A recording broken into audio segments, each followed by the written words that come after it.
নমস্কার বন্ধুরা, আমি বৈশাখী। আপনারা দেখছেন আমার চ্যানেল সবুজ আইনের পথে।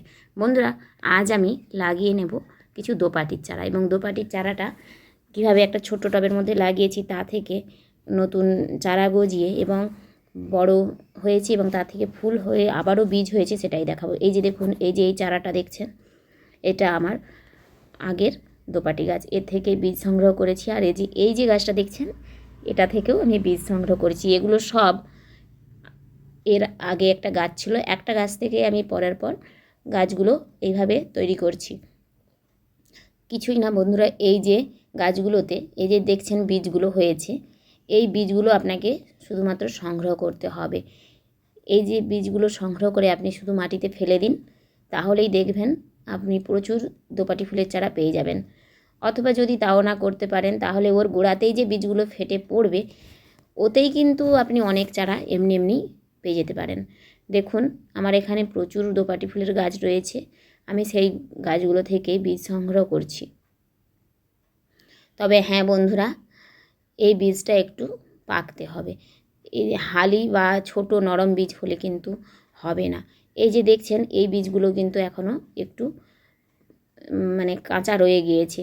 যদি আপনি একদম পাকা শুকনো বীজ নিতে পারেন, যে বীজগুলো এই যে এই রকম বীজ দেখেছেন, দুটো বীজের মধ্যে তফাৎ, ওই রকম একটু বীজটা হলুদ হয়ে গিয়েছে আর ভেতরের বীজটা একটু শুকনো হয়ে গেছে, সেরকম বীজ নিয়ে লাগাতে পারেন। ওই যে দেখুন, কয়েকটা বীজ আমার শুকনো শুকনো হয়ে গেছে, একটু অন্য রকম রং এসে গিয়েছে দেখুন।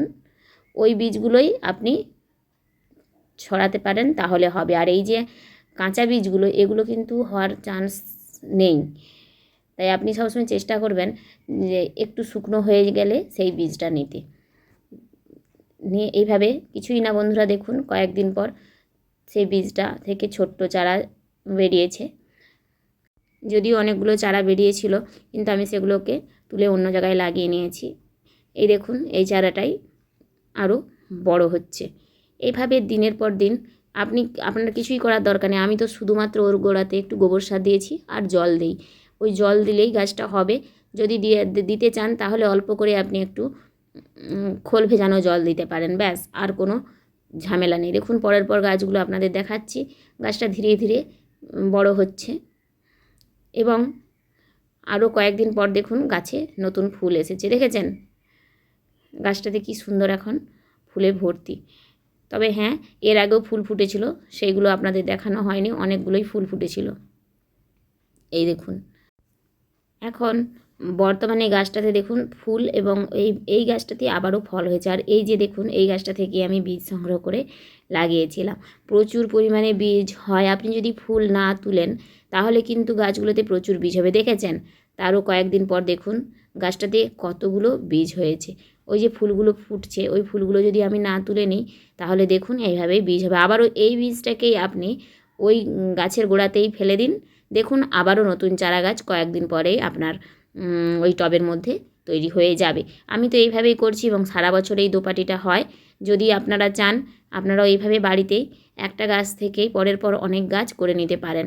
কোনো ঝামেলা ছাড়াই কিন্তু খুব সহজেই হয় এই গাছ, এবং এই গাছ আপনাকে নিরাশ করবে না। সারা বছর আপনাকে সুন্দর সুন্দর ফুল দিতেই থাকবে।